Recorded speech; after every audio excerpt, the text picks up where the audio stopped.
Alright, so quick explanation of what's going on here and how I'm going to install this. This is my, apparently a D1 spec catch can, and it is absolutely horrendous quality, and yeah, nobody should be buying one of these cheap things for the internet. If I can quickly show you here, like normal catch cans, there's usually a bit of baffling inside. Inside of this one, there's 1 and there's 2. There's nothing. There's no form of any baffling in this system. So yeah, this will probably get replaced at some point, but for right now, it's what I've got. Now you can see these big 2 fittings here on the top. God, I cannot move and look at the camera at the same time. So the big 2 fittings at the top, and we're nice and out focused. Yeah, there we go. So yeah, I used the biggest fittings I could find, and they are not the right thread length, so I'm just gonna whack them in when I'm ready to go. So yeah, so that's one thing. It comes with this little bracket here, which is probably going to be pretty damn rubbish. I'm going to just set it to manual focus. There we go. Yep, there you go. So yeah, I've got that. I went out and also bought a PCV valve, which is alright quality, I guess. If I need to, I will just file down the threads and then use it as a kind of thing, but we're just going to be using that. Then I have a range of assortment of hoses and stuff. I've got reducers. So the hose sizes I'm going to be using is a 19mm, which is a big thick boy. 19mm, it's reinforced for oil, fuel, all that wool. So I've got one of those. That was courtesy of Archie Watley. Thank you, Watley-san. We've got some 10mm here as well, wherever the focus point is. We've got some lovely 10mm. That is also reinforced as well. Then we got a bit of 16mm. Stole it from your grandmother's back garden. It's just normal hose. It's reinforced as well. It's clear see-through. I went with clear see-through so as I could see what's happening with the pipes. And then I've got some, well, I just dropped it, so I didn't have it. I've got a 20 to 16mm reducer. There you go. Says it on there somewhere. If it's focus. Making a good job of this, Brad. There we go. My modelling fingers on it as well. 20 to 16. So it's a little bit bigger than the 19, but a bit of heat on the hose and it will open up, so I'll probably put that in before I actually install everything. And I have I think this is a 16 to 10. So I could get the 16 size and the 10 size. That's quite a thin porthole there compared to the 16 size, so I might even see about running a drill through that. Probably will weaken it a bit too much. So yeah, here's everything on the table, including a fancy watch and all the other bollocks that's on the table. So yeah, so basically we're going from the 19mm is going to go attached to the rocket cover, or the valve cover, or that thing that leaks all the time. And so we're going to go from the 19mm on the rocket cover to a reducer to a 16mm, so as we can fit into the catch can. Because these are about 15 point whatever. So we're going to go inside the catch can, and then it's going to do its stuff. I might even put some wire wool kind of stuff in there, the scrubbing stuff you use to clean the kitchen stuff and all that, blah blah blah. So then from the other side, we're going to go of the catch can, we're going to go out the catch can to our PCV valve, which is a one-way valve, because we don't want it to be backfiring into the crankcase. We only want the gases to come out of the crankcase. So this is a one-way valve. If you blow through it, you can't blow through it one way. So that's going to be coming out of there. One-way valve. Back into the 16. We're going to cut 16 again. Back into 16, and then 16 after the one-way valve. We're going to go to the 16 to 10mm reducer. And then we're going to go into the 10mm hose, which apparently fits the intake side of business. So that is everything we got. It's everything we need. What a brilliant little product kind of view we got there. We also need some of these bad boys, some hose clamps. I've only got these 4, and yeah, so I'm going to put them in the hard to reach bits. You might be thinking, what am I going to use to block off the oil drain from the original system? Very good question. We're going to bang off some of that 10mm hose, we're going to stick a bolt in it, and then we're going to forget about it and just ram it on and just forget about it. So that's what we're going to do, because I looked at the price of them little I looked at the price of those little caps and they were far too expensive. But yeah, so we got, rip more. So we got everything, and yeah, let's go do this.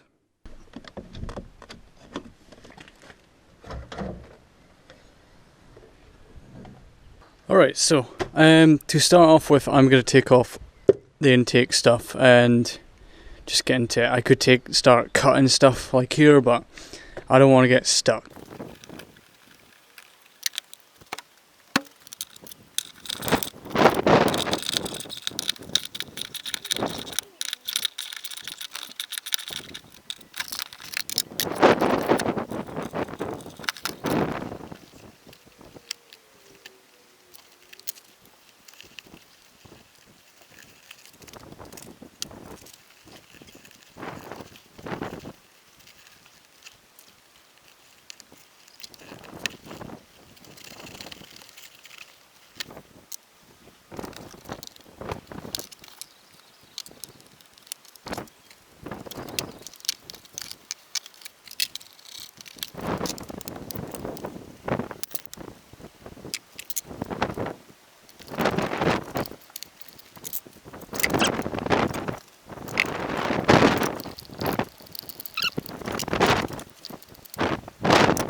That'll do.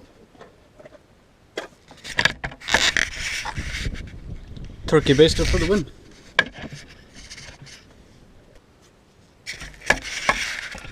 You see what the problem is?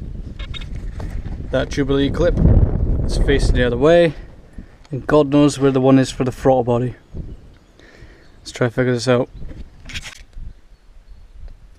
Alright, update. So, dipstick's out. I've put my block on. It's a very expensive one. Yeah, I paid a lot of money for him.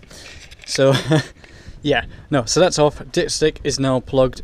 Here's the other end of the dipstick, and it was pretty damn creamy. So, yeah, the actual system, a little spit in the mouth, is underneath there. I don't think it'll be coming off.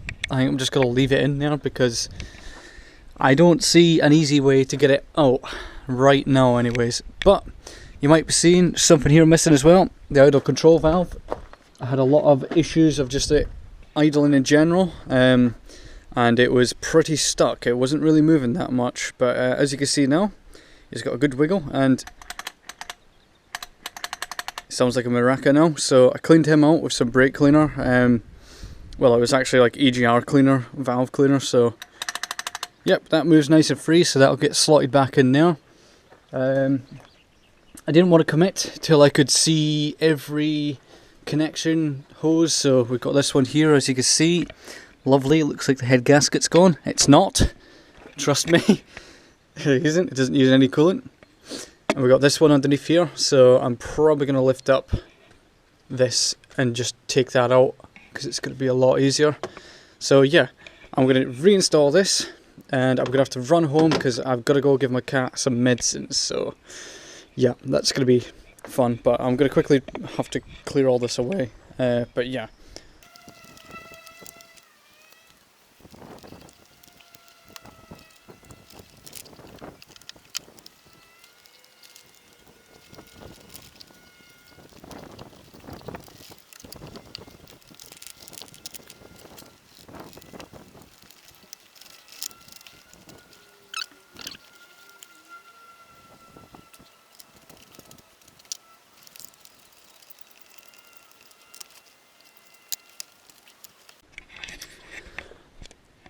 if you're struggling getting to the throttle body, the hose clamps that are on the throttle body and the what do you call it, the idle control valve, take out this, and you'll be able to get into there a lot better. I'm this far close to get to the bottom of here on the actual intake. There's like a actual thing that spreads out all the kind of vacuum and everything like that. You see there's the inside of the intakes there. I just took off the bolts there, pulled that up, and I mean, this is meant to have the hose still attached to it, but it just kind of pulled up, so that must have been a good little vacuum leak in there. This guy here is off. You can see down in there, let me just get a bit of light on him. That's the bottom of the thing there. I'm going to message. You can see the bottom end. I actually got the oil return off. That was quite easy to get into. I removed the power steering pump reservoir. And that was me, I was in there. I also got the dipstick back in. Just kind of wiggle it till it goes in. Make sure it's properly seated, which I haven't checked.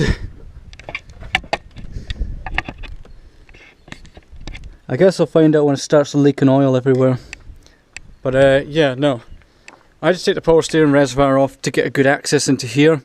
I'm hoping I can get this line up here. I'm just going to leave the actual CCV system in there. I think that's the right lettering for it. I'm just going to leave it in there because I cannot see a way of that coming out anytime soon. And you probably can't even see it on the camera. But yeah, so my next thing is to get in there, get this tube off. And that does not look like a 10mm tube. The internet lied to me. You really think someone would do that? Just go on the internet and tell lies? This is terrible. What if none of it's true? What if they're all lying? How would we ever know? Hopefully the 16 will fit.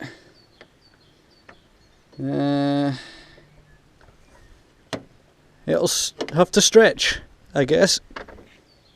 I bought a flask of hot water, some cleaning stuff. I've got another rag there that's out of picture, and I've brung one of these boys, and I'm gonna just chuck everything in. I'm gonna let the water, this is hot water, so I can like expand the ends and get everything on pretty good and tight.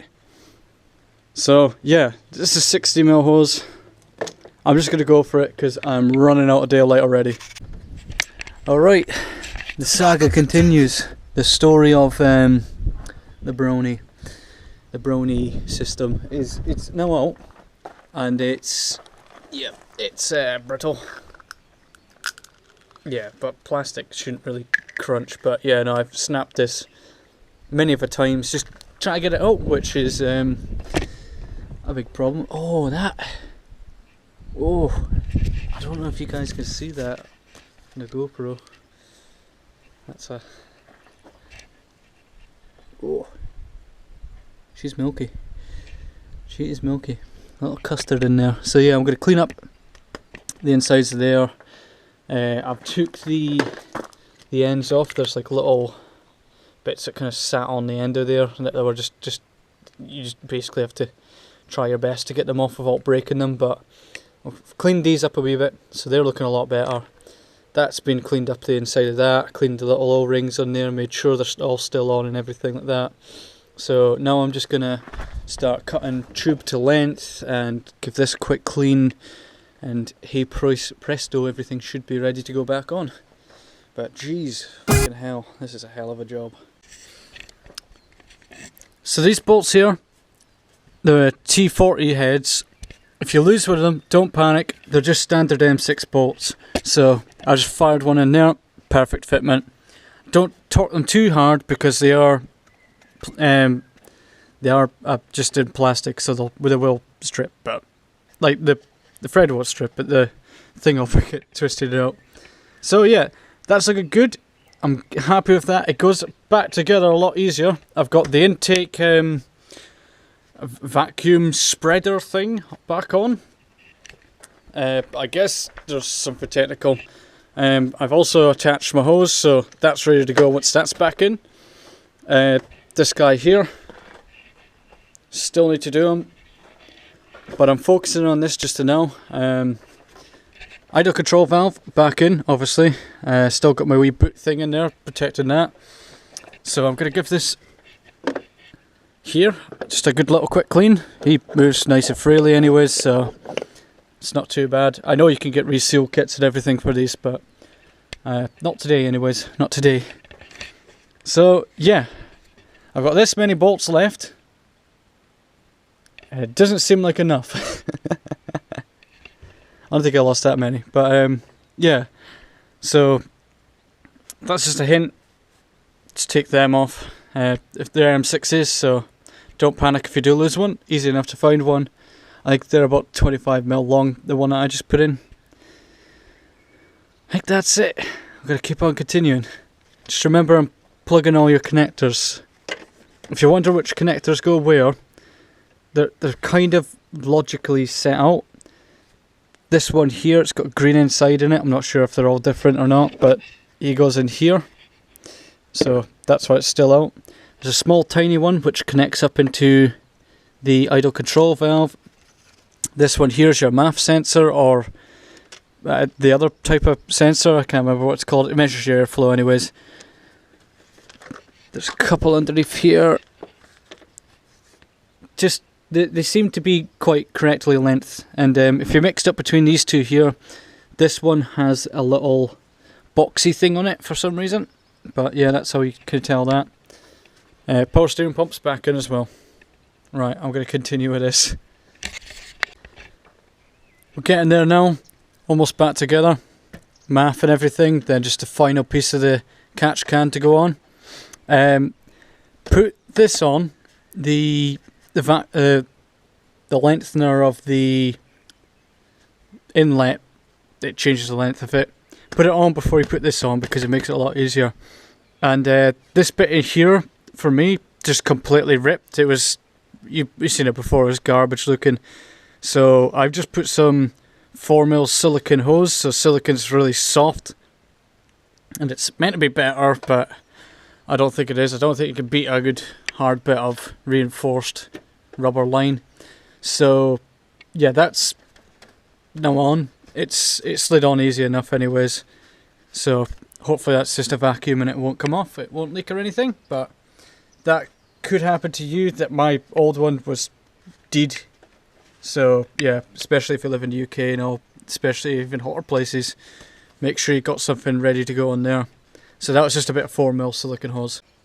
Alright, everything is back together, apart from this cover, but I lost a bolt for it, so I need to find another one, as these things usually happen. So, I know there's a few nuts that fell off somewhere in there, so hopefully they're not in the way of anything. I'm about to start this car up, so a few things I'm going to be looking out for is I'm going to make sure the oil's okay, because we've had a dipstick out and like we're pretty close to the oil. We could have multiple vacuum leaks because of the amount of stuff we've taken off. That should be very apparent by a vroom, vroom, vroom in the revs. We've also, well, I have used a lot of like aerosol cleaners and everything like that in these pipes and everything, so there still could be some of that. So it might be a bit iffy just until all that gets out. Here's the final thing. Yep, that's just gonna be in there for the meanwhile until I get a better catch can.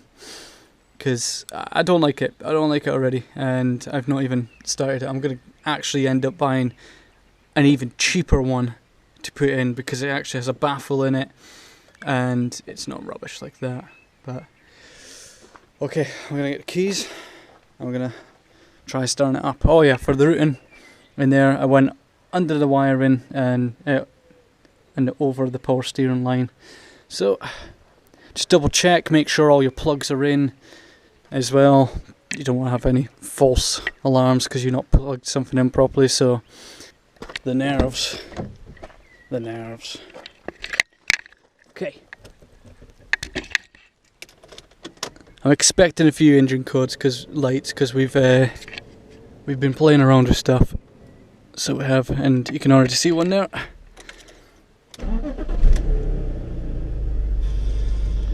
Oh no, don't want to repeat it. I'm going to pause it.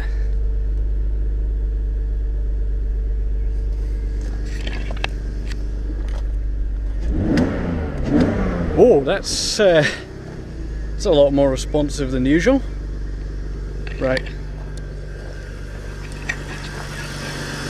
Let's just check, make sure nothing's came off. I don't think anything's really leaking. Okay. Stuff seems good. It seems happy. It does seem happy. There's a little tappy tap on the top, but I know about that. Wow, that revs so much better. That is a lot more free. I'm sure that used to be a lot more sluggish. Right, I'm gonna let this tick over. I've got cheap fuel in it, so it's not gonna be the best for it, but I'm gonna let this tick over. I'm gonna clean up my tools. I'm just gonna keep an eye on it, keep a listen to it. No music right now for me. And then we're gonna go for a quick and cheeky test run because dinner will be ready soon. Alright, so the midges are out and they're on one. I don't know if you can see them absolutely swarming outside, that's not good. Revs seem to be okay.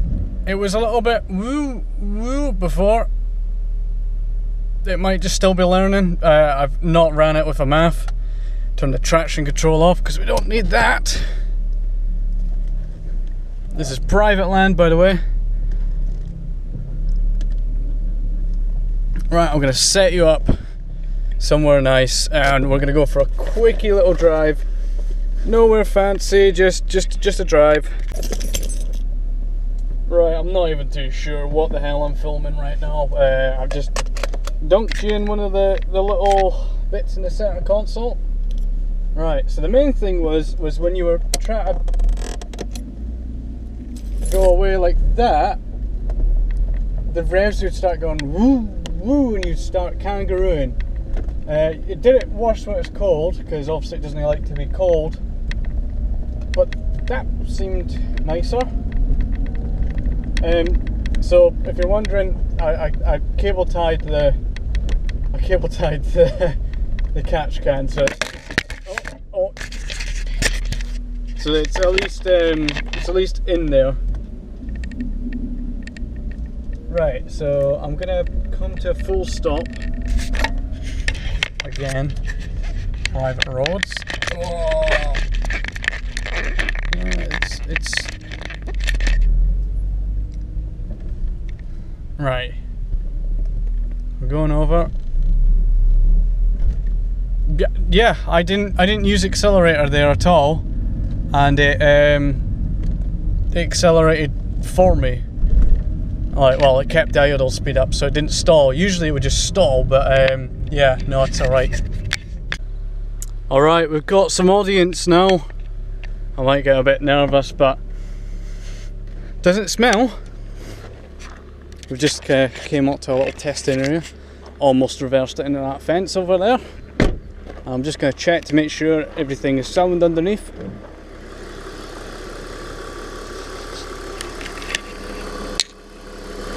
It smells pretty good in here. Ah, look at that. It's a lot of condensation in there. There's a lot less coming out of this side as well, so that means the catch can's doing what it's supposed to do. Almost looks milky in there, doesn't it? I'll just be cleaning out that, so I'll need to make sure and take this off and clean it. I'll have to take my special mounting off it as well, but as I say, that's only temporary for the now. Got some brilliant mounting points here for when I get a better catch can. But yeah, no, that's no surprise at all, that steam that's in there. This car hasn't moved in fucking ages, so yeah. Right, let's go.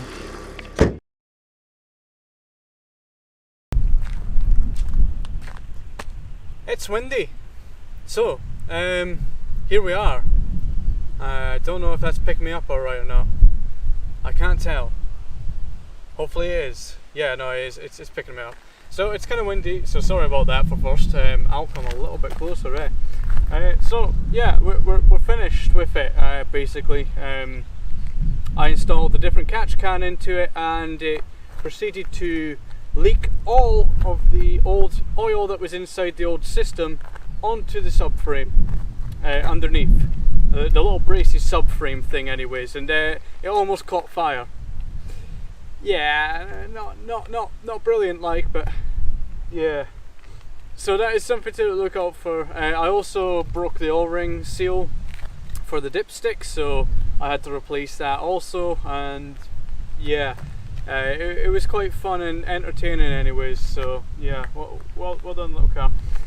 But yeah, no, so new catch cans in, and that's just an eBay job one, but it's actually like a double baffle. It's actually pretty decent for its money. So yeah, the old system held a lot of oil, probably about 1 litre to 2 litres of oil.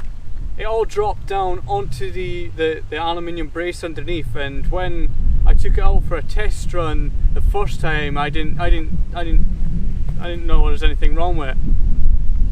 And so when I took it out for a good hoon, oh, my head's not even in frame.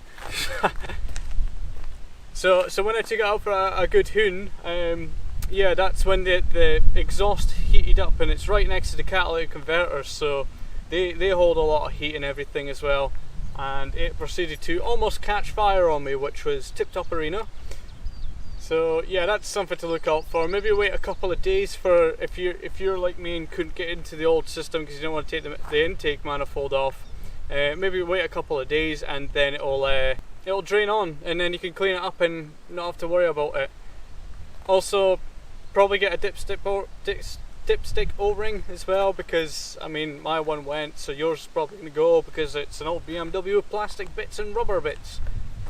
It runs so much better, it idles so much better, it doesn't do the weird thing it does whenever you're taking off anymore, so cleaning out that idle control valve as well has really made a difference. And yeah, it just runs a lot smoother now, and it's a nicer car to drive for it. It doesn't appear to be using any oil anymore, which is quite amazing for a BMW. The catch can is catching stuff, like it's catching bits of oil, but it's definitely nowhere near as bad as what it used to be anyways. I mean, I could only drive 1,000 miles before I had to put 1 litre of oil on this thing, so yeah, it's far better. It's not asked for any oil, it's not even went down on a dipstick, so even with the oil leaks it's got, so that'll be the next thing. So yeah, I'm going to end the video there, folks. I'll probably be in an MR2 video next, actually, which is quite good. I've got a wee trick to show you, and next time you see this, hopefully we'll be fitting a diff into it. I'm not going to get anybody's hopes up, like.